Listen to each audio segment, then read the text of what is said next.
président de la RDC, Félix Tshisekedi, a dit qu'il était favorable à un changement de constitution. Vous partagez son point de vue? Mais écoutez, la révision de la Constitution, elle est instituée par l'article 89 de cette même Constitution. Donc ce n'est pas moi qui le dis, ce n'est pas le président de la République qui le dit, c'est la Constitution elle-même qui le dit. Et le président lui-même a indiqué qu'il allait mettre en place une commission d'experts pour réfléchir sur la question et faire des propositions. Donc attendons cette commission et on pourra rediscuter de cela plutôt que de continuer à parler sans des éléments concrets. Mais vous êtes d'accord, vous partagez ce point de vue? Mais il y a des choses à revoir. Il y a des choses à revoir. Maintenant, on va devoir se mettre d'accord sur ce qui devrait être revu et ce qui ne devra pas être revu. Tout ça, d'ailleurs, est cadré par cette Constitution qui, d'ailleurs, est une Constitution révisée. Alors, certaines personnes de l'opposition disent que le but du président Tshisekedi est de rester au-delà des 2 mandats. Qu'est-ce que vous répondez à ça? Mais ils le disent sur quelle base? Posez-leur la question, puisque c'est eux qui le disent. Posez-leur la question. Ils le disent sur quelle base? Oui. Non, mais comment voulez-vous que je réponde à des questions qui viennent des réponses qui viennent d'autres personnes? Posez-leur la question pour savoir sur quelle base ils peuvent avancer cela, puisque ce n'est pas ce que le président a dit. Merci beaucoup, Madame la Première ministre, pour cet entretien donné à TV5. Merci à vous. Ce qu'on peut retenir, la Constitution, ce n'est pas une Bible. La Constitution, non plus un Coran. Et que nous avons constaté beaucoup de contradictions qui ne vont pas dans le sens d'améliorer la vie des Congolais, de sécuriser l'État congolais. Et on se rend compte qu'avec cette Constitution, nous risquons à la longue de perdre même notre pays.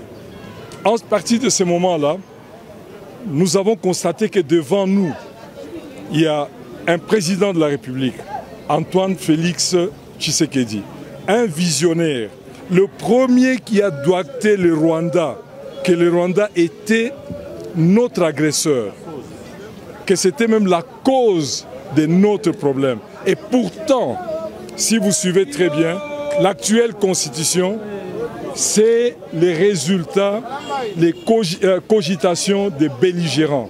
Et lorsque vous êtes en guerre, n'est-ce pas, et que vous signez des documents, celui qui est dans une position de force, c'est lui qui va l'emporter. C'est ce qui est arrivé.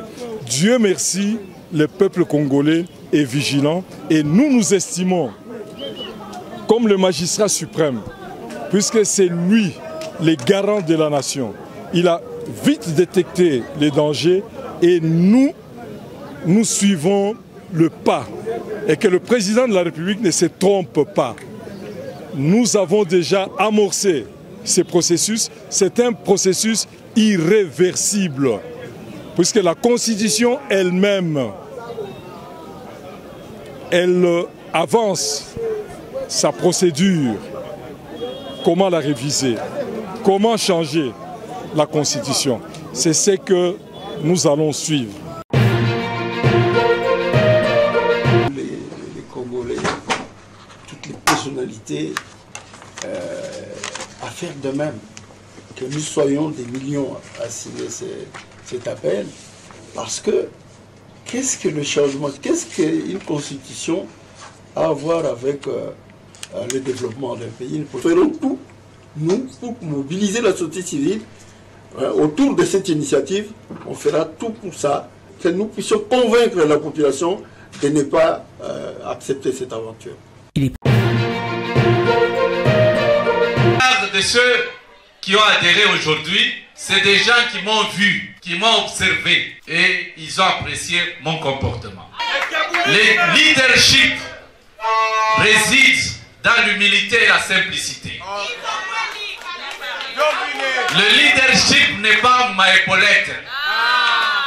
Donc, les gens qui viennent avec nous, marcher avec nous, ils ont trouvé des valeurs au sein de RDF. Nous nous sentons honorés plus que vous. Abonnez-vous massivement, partagez à fond ces liens. Allez, à très bientôt.